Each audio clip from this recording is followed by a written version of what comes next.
Amigos, irmãos, companheiros de ideal espírita, a todos os que aqui estão presentes, a todos os que acompanham-nos através da internet, pela Rádio Brasil Espírita, o nosso cordial boa noite.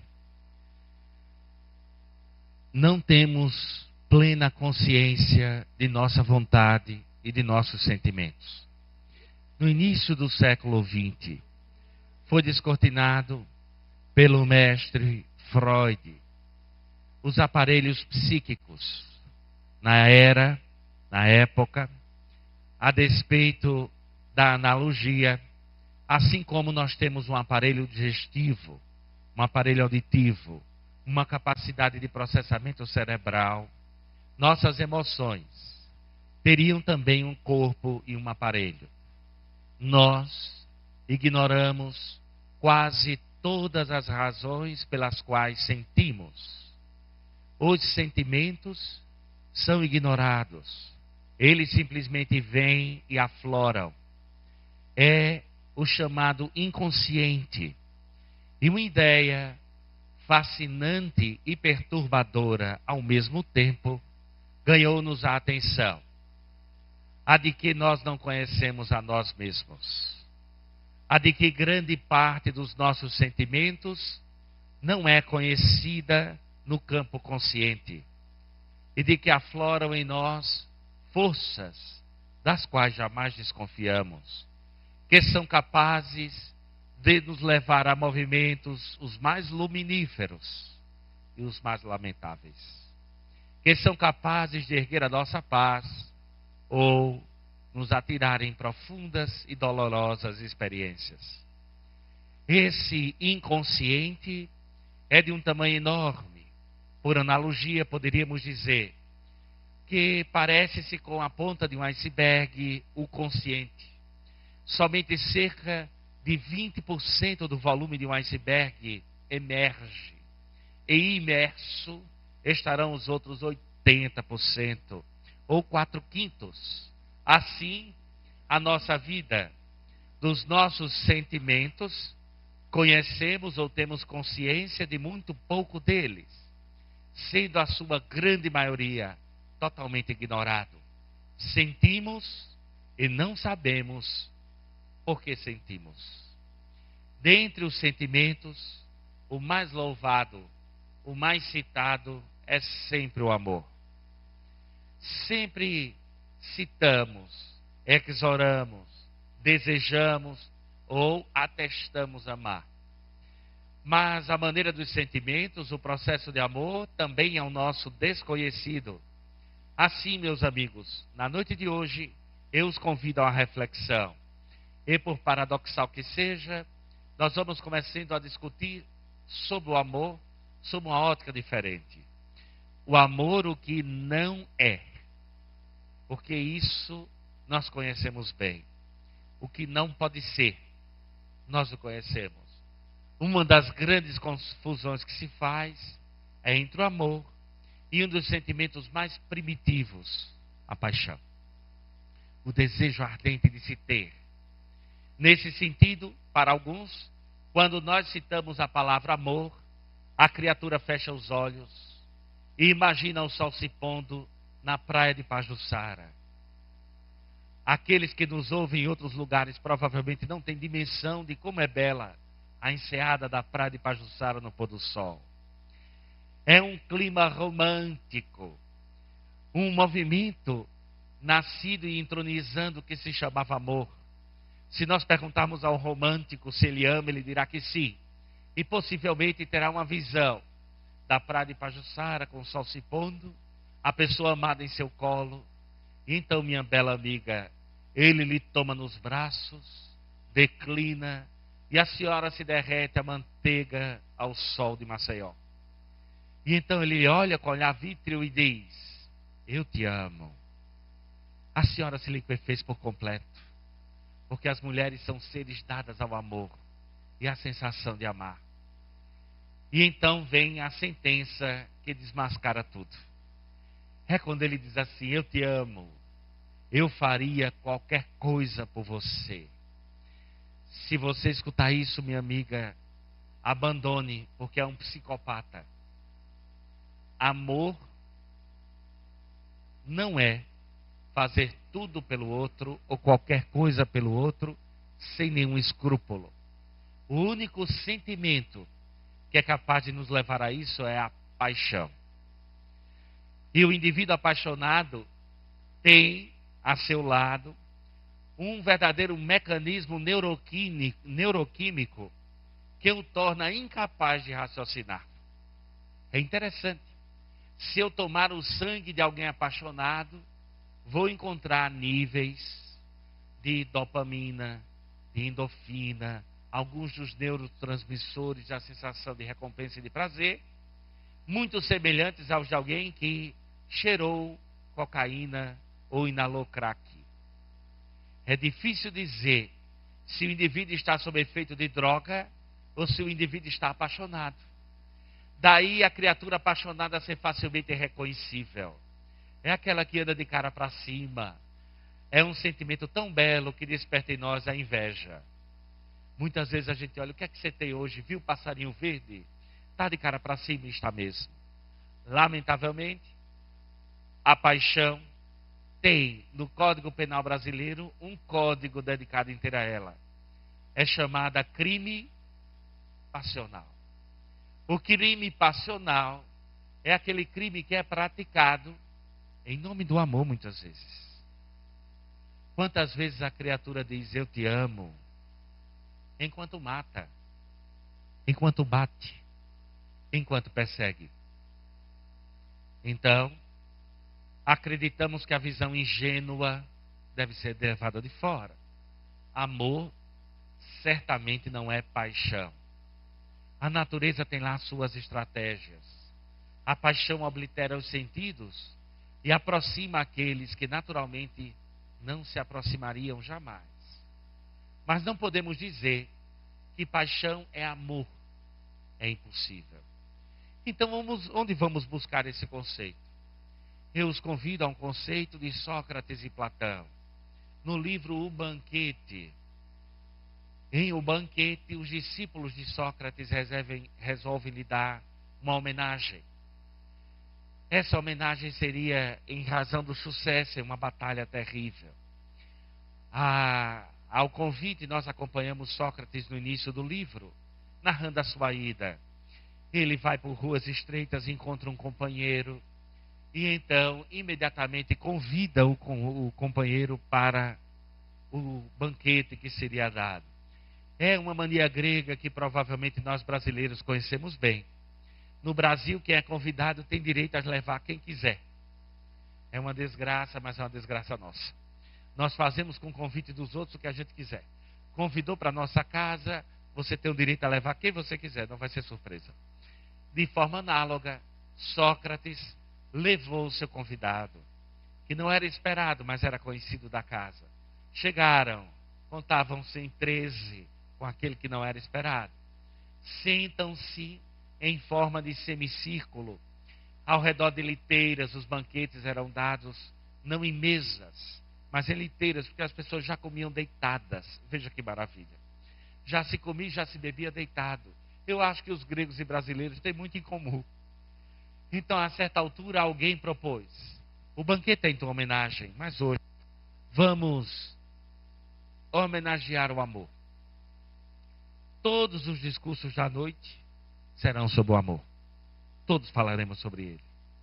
E assim se sucederam, um a um, discursando sobre o amor. E em todos os discursos, tudo que nós já escutamos prolixamente. O amor é o mais belo. O amor é o mais forte. O amor é o mais poderoso. O amor é o mais sábio. E todos exaltaram o amor até a chegada de Sócrates.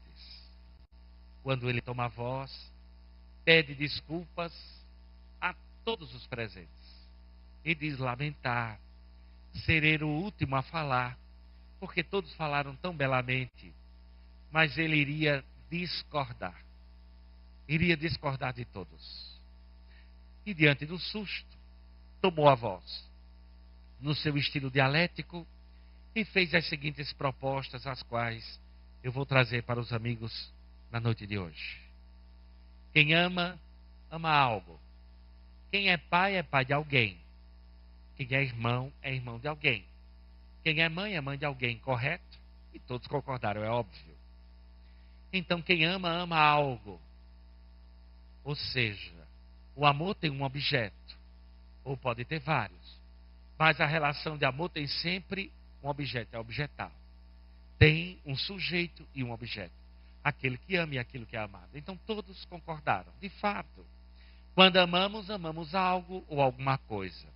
E veio então a segunda pergunta, ora, quando queremos algo, quando amamos algo, desejamos o que temos ou desejamos o que ainda não temos?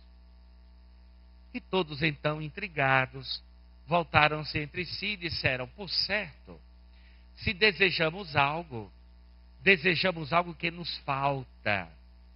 Ou, se desejamos o que já temos, é porque desejamos manter, não queremos perder. Então, se desejamos algo que nos falta. Então Sócrates tomou a voz e disse, eis o que eu lhes trago, porque eu a aprendi com uma mulher. Era uma mulher estrangeira, de nome, se não me engano, Demereteia. Com o nome desse eu fico até feliz de ser Gilvão com J. Então Demereteia, que era o Etusa, ensinou-me sobre o amor. Eu tinha um discurso igual ao vosso. Eu dizia, o amor é a coisa mais bela. O amor é a coisa mais linda, mais forte, a mais potente que há. E ela então, certa feita, me disse, que dizes? Que bobagem é essa? O amor não é, mas deseja ser. Mas como assim? Claro, quando se ama algo que não se tem. Se ama algo que deseja se ter. Portanto, se eu amo a filosofia, é porque não sou sábio. Se eu amo a beleza, é porque procuro a beleza, não a tenho. Se eu amo a verdade, é porque não a tenho, não a possuo. Nós amamos o que nos falta, não aquilo que temos. Todo objeto do nosso amor é o objeto do que nos falta. Sócrates ficou estupefato e disse, mas como pode? Então, me diga, de onde vem o amor? Me explique melhor a sua genealogia. Quem é o pai do amor? Quem é a mãe do amor? E ela, então, traz uma analogia belíssima que eu gostaria de trocar com os senhores na noite de hoje. Ela explica que quando a deusa Afrodite nasceu, foi uma grande festa, porque a deusa Afrodite era a deusa da beleza. E todos ficaram em enorme festa e se embebedaram. Ainda não havia o vinho.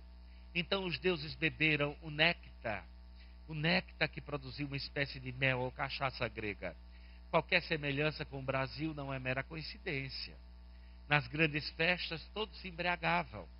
Então os deuses todos estavam embriagados. E a pobreza, que ninguém nunca convida para a festa de uma, estava fora dos jardins. E ela tentava entrar. Quando viu uma grande festa, disse, eu vou lá mendigar. Porque pode ser, sabe como é, tudo me falta. Pode ser que desse banquete alguma coisa sobre para mim. E quando ela estava por fora do Olimpo, observou que o Deus Recurso, filho da prudência, estava dormindo. E imediatamente pensou, se eu tiver um filho com recurso, nada vai me faltar na vida. Ela pretendia ter um filho com um homem que não amava para obter vantagens financeiras. Graças a Deus isso acabou no mundo, não se faz mais. Mas naquela época era muito comum. Então ela pulou o muro, deitou-se com recurso e nasceu o filho. O filho chama-se amor. O amor nasceu um caçador terrível. Da parte da mãe, precisa desesperadamente, carece, tem uma necessidade, é pobre, precisa muito, e da parte do pai, o recurso, vai utilizar tudo que esteja a seu alcance para alcançar. Então, o amor, na mitologia grega, é filho da pobreza e do recurso. Mas não é um estado feliz. É um estado de eterna busca. É uma condição de luta, de desafio e de busca. Sócrates ficou espantado. Então, que me dizes? E ela conclui: o amor, portanto, é querer. Vamos registrar isso. Amar é querer. Portanto, amor é um desejo. Não é um sentimento. Isso mesmo. Eu desejo. Amar é um querer. É, portanto, um processo de decisão. Eu tenho que decidir querer ou não. Amar não é um sentimento. Paixão é um sentimento. Vontades mil são sentimentos. Mas o amor é uma decisão. Amar é querer. E ela conclui: querer sempre. Porque não pode ser sazonal. Não pode ser ocasional. Deve ser querer sempre. É o que os espíritos superiores dizem. Amar tem que ser incondicionalmente. Amor deve ser incondicional. E nós não entendemos isso. Porque nós estamos no reino da condicionalidade. Nós estamos no reino do a minha educação depende da sua. Eu dou um boi para não entrar numa briga, eu dou uma boiada para não sair. Se gritar comigo, leva um grito mais alto ainda. Nós estamos no reino das condicionalidades. Nós não agimos, nós reagimos. Então, às vezes, quando a gente pensa amar, o que a gente está fazendo é negociando. É uma troca. Nada de mal. Mas é necessário que a gente tenha consciência disso. Assim, se eu faço qualquer coisa a alguém com expectativa, eu não faço com amor. Eu estou negociando. É uma proposta. O senhor pode olhar para mim e dizer: e meu cão? Os cães amam. Porque eles nos amam incondicionalmente. Os nossos animaizinhos. Mas lamentavelmente não é verdade. Os animais não amam, eles retribuem. Se você der comida, der carinho, der apego, ele retribui a você. Se você for violento, deixar com fome, ele vai ser violento. Ele vai ter medo. Então os animais não amam, eles retribuem. E nós muitas vezes paramos aí, não amamos, retribuímos. Por isso, algumas vezes, nós nos pegamos em frases mais ou menos assim: é desse jeito que você me paga? Depois de tudo o que eu fiz por você? É assim que você vai me pagar? Já ouviram essa frase antes? Já disseram? Ainda bem, porque eu estava me sentindo sozinho. É desse jeito? Depois de tudo que eu fiz por você, é assim que você me trata? É a condicionalidade, que é natural. Mas não é o amor a que se refere Sócrates. Se eu amo, eu quero sempre. O sempre exige incondicionalidade. Independentemente da circunstância, eu quero. Amar, segundo Sócrates, portanto, é querer sempre o bem. Querer sempre o bem. Independente da circunstância, independente do contexto, querer sempre o bem. Essa a situação em que Jesus usa a palavra amor, que é central no seu discurso. Jesus utiliza amor como ninguém outro utilizou. Aliás, ele centraliza o amor como sendo maior que toda a lei e os profetas.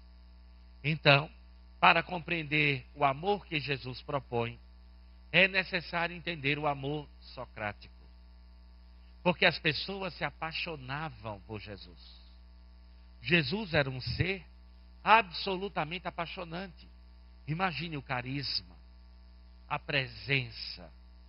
Era impossível não se posicionar diante da presença de Jesus. As pessoas se colocavam de forma apaixonada. Não foi outra coisa que levou-nos à sexta-feira da paixão. Então, nós temos sentimentos bipolares em relação à espiritualidade e em relação a Jesus, porque somos extremados. Não enxergamos com amor, mas muitas vezes apaixonadamente. Nós polarizamos os nossos sentimentos também em relação à espiritualidade. Em O Livro dos Espíritos, eles dizem claramente que uma das missões do Espiritismo é que nós combatamos as nossas más tendências, as nossas más paixões. Porque o mal, dizem eles, é apaixonante e intrigante, e o bem é chato. Já viram isso? O bem não é desafiador, não é sedutor, e o mal é. E de fato, muitas vezes, nós vemos retratadas as figuras do mal como figuras absolutamente apaixonantes, intrigantes. Há uma componente em nós, ao longo dos séculos, que nos faz confundir ainda hoje amor e paixão. É Jesus que resgata e separa uma coisa da outra. O amor, para ele, tem a dimensão socrática, e ele a define muito bem. Quando tentado, ele coloca a lei maior. Qual a grande lei? Quem é maior? E ele responde: em verdade vos digo que toda a lei e os profetas estão em amar. Ama. Ama a Deus sobre todas as coisas. Se pegamos o sentido socrático, amar a Deus não faz sentido. Seria querer o bem de Deus. Como pode? Mas é exatamente o oposto. Muitos de nós dizemos: Deus é muito carente do ponto de vista afetivo. Porque o primeiro mandamento é: não terás diante de mim outros deuses. E quando Jesus faz a lei, a síntese de toda a lei e os profetas, ele coloca amar a Deus sobre todas as coisas. Mas é importante que nós compreendemos: amar a Deus sobre todas as coisas é importante para nós, não para Deus. Deus não carece do nosso amor. Deus é, nem mais, nem menos. Se eu creio, se eu amo, se eu aceito, Deus não se diminui com as nossas necessidades e carências. É o contrário. Quando eu amo a Deus sobre todas as coisas, eu ganho muito. Mas por que eu ganho? Tudo que nós estamos vivendo hoje, todas as experiências de amor que nós temos, nossos filhos, nossos amantes, nossas paixões, nossos ódios, nossos rancores, todas elas vão passar. Todas elas vão se dissolver. Todas elas desaparecerão. A circunstância que nós vivemos virará um pó. Eu vou me traduzir melhor. O senhor, a senhora, são espíritos muito que já morreram muitas vezes, já renasceram muitas vezes, já falaram muitas línguas, já viveram entre muitos povos, já tiveram outras cores, já provaram de outros sabores. Todos nós aqui mudamos radicalmente, muitas vezes, de existência. A única coisa que não muda, qualquer que seja a existência que você esteja, ou estágio em que você se encontre, a única referência perene que nós temos é Deus. Essa está conosco. Portanto, podemos afirmar Porque amar a Deus sobre todas as coisas, de toda a tua força, de todo o entendimento e de toda a tua alma, significa jamais se perder. Manter um elo, uma referência perene, onde nós não vamos nos perder. Qualquer que seja a sua história, para trás ou para frente, se você amar a Deus, terá um elo de ligação consigo mesmo. Porque quando nós reencarnamos, muitas das nossas experiências acabam. Mas a experiência com Deus é aquela que nos resgatará a nós mesmos. É acessar pelo amor o que há de melhor em nós. Porque você tem forças que desconhece. Sabe o problema que você pensa que é insolúvel? Você já passou por situações muito piores. Sabe a dor que você vive agora? Já viveu. Já teve outras das quais era tamanha que não tinha nem a consciência. Mas agora tem. Então amar primeiro a Deus é ganhar um referencial para que a gente não se perca jamais. É entrar e sair da carne com uma referência que nos dá segurança, que nos dá paz, que nos dá harmonia e tranquilidade. Porque o amor plenifica. E nas relações sociais, primeiro a Deus, e nas relações sociais propõe Jesus: ama o próximo como ama a ti mesmo. E há uma enorme sabedoria nessa lógica. Nós não podemos fazer ao outro nada diferente do que fazemos a nós mesmos. Toda dificuldade que eu tenho com o outro, toda dificuldade extrínseca é também uma dificuldade intrínseca. Então, se você diz, eu não consigo esquecer, eu não consigo perdoar, a dificuldade é você esquecer o que você mesmo fez. É perdoar-se.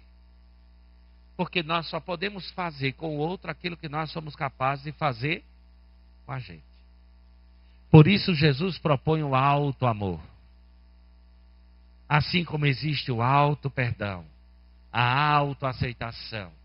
Porque vivemos num mundo tão intolerante? Porque nós temos desenvolvido baixa intolerância com os nossos erros.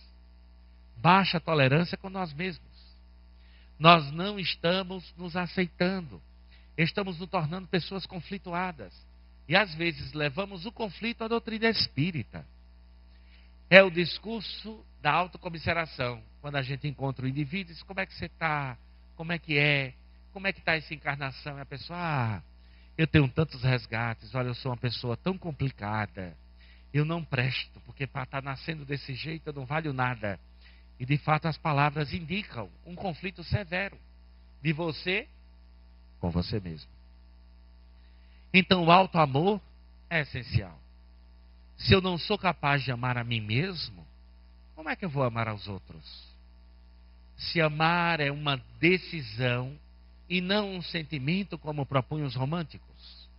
Aquele sentimento arrebatador. Aquele sentimento que nos fazia esquecer tudo que era paixão. Dourada de amor. Jesus nos convida à decisão de amar. Escolha. Escolha amar. E o primeiro objeto de amor que você deve ter, deve ser você mesmo. Ame-se. Respeite-se. Valorize-se. Goste, trate-se bem. E na medida em que você fizer isso, espontaneamente, o resto virá. O resto vem porque é questão de tempo. Nós vivemos num mundo de retroinfluenciação e de vibração. Eu vejo muita gente dizer, mas Gilvão, eu não sei o que é que há na minha vida, porque só me aparece cafajeste. Ou só me aparece trambolho, coisa ruim. É impressionante. Eu tenho que dar muita água, tenho que beber muita água fluidificada, tomar muito passe. Porque eu nunca vi a água fluidificada e o passe ajudam, mas não decidem. Porque o processo é intrínseco. É a mensagem que você manda para o universo. Você não está se achando merecedor de coisa melhor. Então comece a reformar. Comece por você. Na medida em que você tratar de si mesmo, vai ficar bem melhor. E nesse instante, quando a gente começa a gostar da gente dentro dos limites naturais e que são da realidade, porque ela se impõe. Não se preocupe. Eu tenho medo de ficar egoísta, porque tem gente que é assim. Tem medo de insuflar. Você não se preocupe. Naturalmente a vida dá um jeito. A vida sempre nos coloca no nosso lugar. Ame sem medo e declare sem medo, porque o problema passa a ser do outro. Se o outro ficar vaidoso, é problema dele. Não se preocupe. Mas busca a verdade. Eu tenho uma experiência com a vaidade bem interessante. Uma delas. Estava no auge de uma palestra. E estava gostando tanto da palestra, mas tanto que não estava nem aí para o que as pessoas pensavam. É o cúmulo da vaidade. É quando a gente se retroalimenta de nós mesmos. E no fim da palestra chegou uma senhora e imediatamente me abraçou e disse: meu filho, você é um anjo. E eu imediatamente disse: anjo é a senhora. Porque é assim, toma lá, dá cá. Anjo é a senhora. E ela disse: eu nunca vi uma palestra tão boa na minha vida. Você é formidável. E aí eu fingi. Porque a pior coisa é a gente querer fingir humildade. Humildade não é possível ser fingida. Mas imediatamente eu fingi. Baixei os olhos e disse: quem sou eu? A senhora não diga isso. E eu particularmente gosto delas. Mas a senhora não diga isso. Mas era puro fingimento, eu queria ouvir mais. Então eu cheguei para ela e disse: a senhora me diga qual foi o trecho que a senhora gostou mais. Assim, só para eu poder me preparar melhor. E ela imediatamente olhou para mim e disse: eu gostei dela toda. Mas não é possível, toda, inteira. Foi perfeita do início ao fim. Olha, caiu para mim como uma luva. Eu já estava no céu. E ela então disse: eu vi uma aura. Eu disse: eu estou vendo agora da senhora. Porque é toma lá da cá. Se você quiser saber a verdade sobre você, pergunta ao inimigo. Porque os amigos, sabe como é, né? Vão ter sempre aquele zelo. Os inimigos não tem compromisso nenhum. Então ela começou naquela retroinfluenciação e eu fui junto. Até que eu disse: a senhora é uma pessoa de muita bondade. Ela disse: não, meu filho, a bondade é toda sua. Olhe, eu queria até dizer a você e confessar que eu tenho um problema, por isso que a sua palestra me fez tão bem. Eu tenho um problema muito grave. E eu, que seria? Eu disse: olha, meu filho, eu tenho um problema de insônia terrível. Eu só durmo com meia bandinha de Lexotan. Pois não é que quando eu sentei aqui para ouvir a sua palestra, você abriu a boca, eu já dormi. Só acordei quando as pessoas aplaudiram. Mas olha, foi uma decepção tão grande que eu voltei ao normal na mesma hora. Eu disse: como é? Só pode estar obsidiada. Porque se está dormindo é problema obsessivo. Porque nós somos assim. A gente não ama, a gente troca. É tomar lá, dá cá. E o vaidoso é assim. Como ele adora elogio, ele trata de elogiar também. Então ele olhou para mim e disse: meu filho, você não tem um CDzinho não? Porque em vez do remédio eu uso o seu CD. E eu olhei para a cara e disse: eu não tenho não, a senhora passe bem, muito obrigado. E saí revoltado. Então não tenha medo. Não esconda o seu amor. Eu estava escutando aqui, antes de nós começarmos, uma bela canção. Foram várias belas canções. E não escutei nenhum aplauso. Porque tem quem diga que o aplauso atrapalha a vibração do ambiente. O que atrapalha mesmo a vibração do ambiente é a inveja. Eu morri de inveja do pobre coitado que estava tocando aqui, porque eu não sei tocar violão. E ele toca e canta muito bem. É engraçado. Aplaudir eu não tive coragem, mas ter inveja eu tive. Então eu os convido a retificar a injustiça. Por favor, um aplauso para o nosso amigo, que nos trouxe muita alegria. Muito obrigado. Não tenha medo de declarar o que ama. Se o outro ficar vaidoso, é problema dele. O senhor está me entendendo? Se o outro ficar vaidoso, é problema dele. Você não tem nada a ver com isso. A sua parte você fez. E nós somos tão zelosos que, veja como somos. Quando é para depreciar alguém, nós nos sentimos no dever de apontar os erros. Mas quando é para aplaudir e incentivar, o que é que a gente faz? Não diga nada, porque se disser alguma coisa estraga. Aí fica muito vaidoso. A gente fica com medo porque nós somos assim. Essa é a nossa faixa, a faixa do controle. Jesus nos ensina uma proposta muito diferente. Saia de você. Ame. Ame ao próximo como ama você mesmo. Isso é automático. É impossível eu amar diferente ao outro do que eu faço a mim.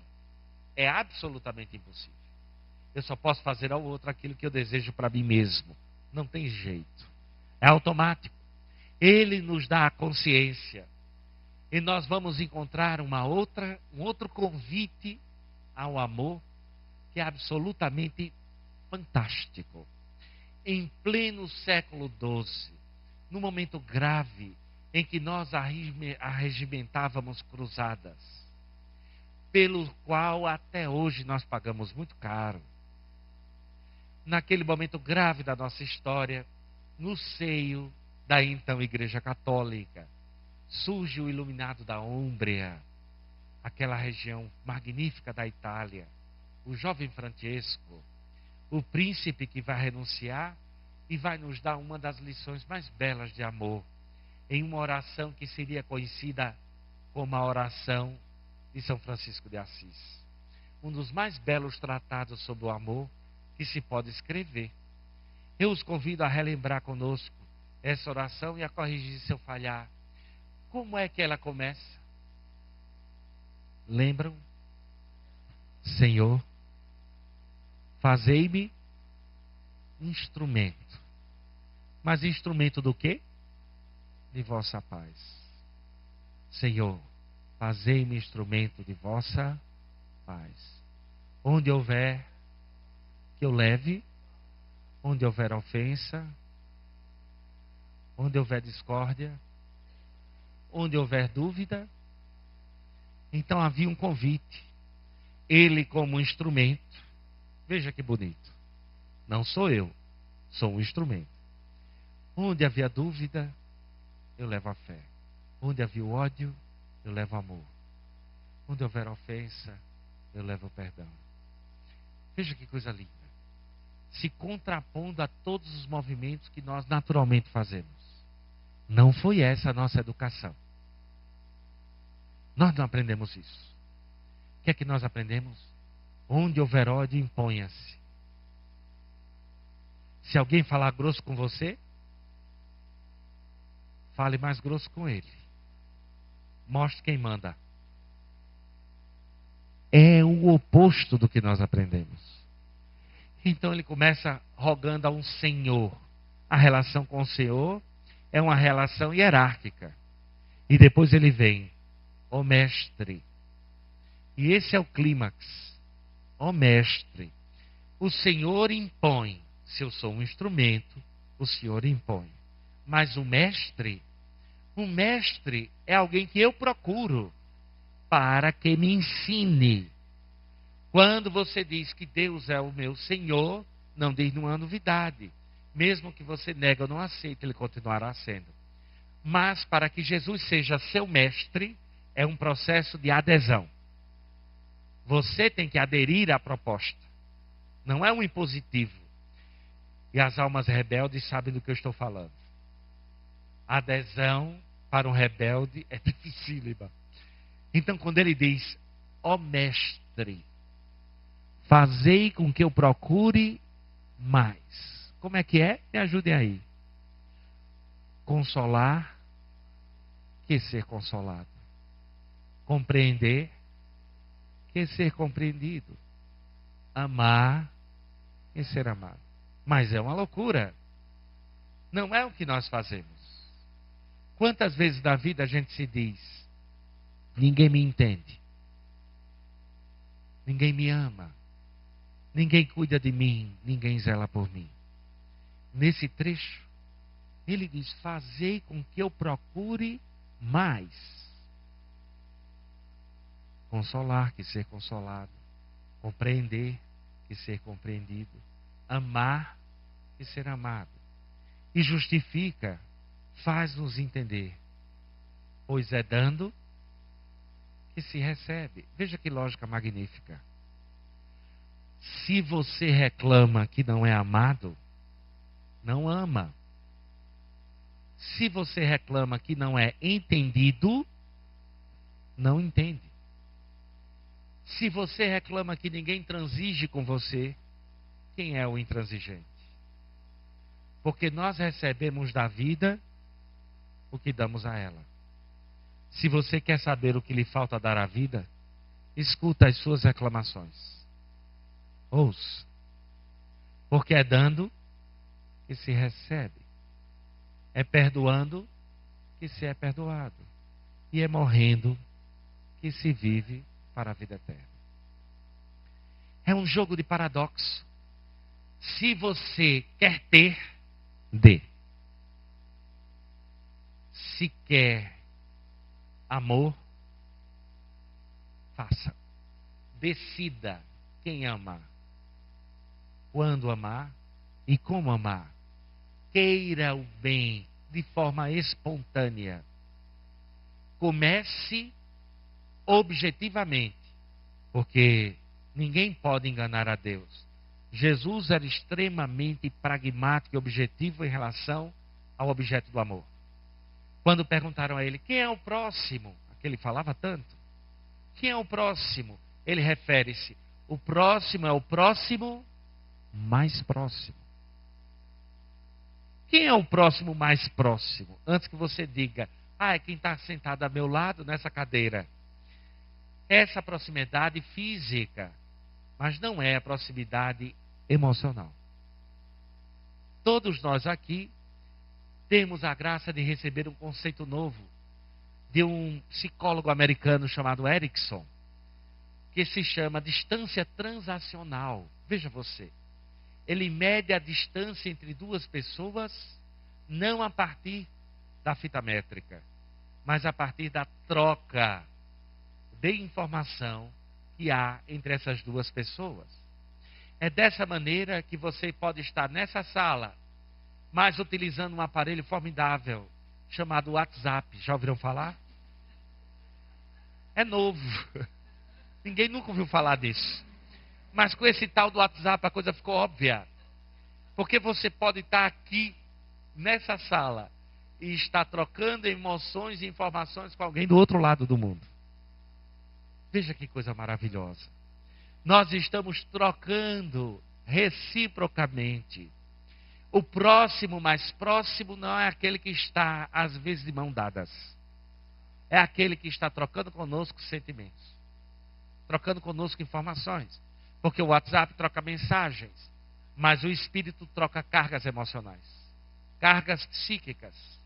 A esse é que Jesus se referia. Ora, esse é o objeto do amor. É o próximo mais próximo. É aquele com quem nós trocamos mais intensamente informação, sensações e emoções. E em seguida, alguém diz, ora, Jesus coloca, ora, se não amas ao próximo, a quem vês, como podeis amar a Deus a quem não vês? É uma colocação magnífica. Se eu não sou capaz de amar o próximo que troca comigo, aquele cujas intenções e trocas são mais intensas, como é que eu vou amar os espíritos? Como é que eu vou amar a Deus? Isso é impossível. Ele nos dá uma relação objeta, concreta. Nós temos um objeto de amor. O nosso próximo mais próximo. Nós temos o amor como um processo de decisão. Uma conduta que deseja sempre o bem. E não um sentimento que nós não sabemos de onde é. Como define muito bem a nossa querida amiga Delza. Sentimento é sentimento. Mas o que eu faço com ele é sempre uma decisão. Eu sinto. Mas o que eu vou fazer com o que eu sinto, isso é uma escolha.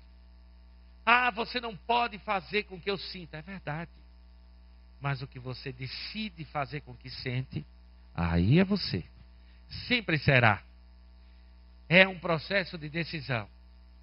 E há toda uma rede de amor.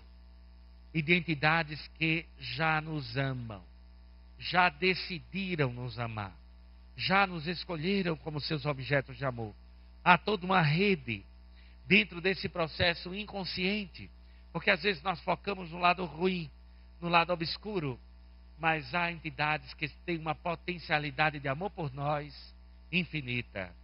Porque no reino das trocas, no reino condicionante, nós não admitimos como é possível amar um assassino. Como é possível amar alguém tão execrável, tão desprezível? Fulano não vale nada.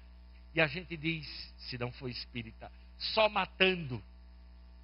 Esse foi espírita, esse vai reencarnar com muito sofrimento e muitas dores. Quando falta amor. Porque os espíritos são capazes, como avisou Jesus, um pouco de amor cobre uma multidão de pecados. Então os espíritos são capazes de olhar para nós e ver não só o que somos agora, a condição em que estamos, mas todas as potencialidades que foram citadas na leitura inicial da noite de hoje. Somos o amor em gestação. Somos um feto. E esses espíritos observam nos nossos movimentos grosseiros e descoordenados a potencialidade do ser que virá amanhã. A beleza que vai se expressar nos nossos sorrisos de amanhã. Então esses espíritos enxergam em nós, através da lente do amor, o que eles outrora foram. Como agora amam, não carecem. São capazes de amar sem esperar nada em troca. Têm a plenitude do que são. Como são, de fato, a potencialidade do que poderiam vir a ser. Olham para trás. Veem o que eram e projetam em nós. Esse eu vejo como será. Porque eu vim de lá, eu conheço. É a nossa base comum a todos. Todos nascemos simples e ignorantes. Então eles olham para nós e são capazes de ver o que nós mesmos ainda não vemos. Por isso se sacrificam. Por isso nos amam de forma tão desvelada.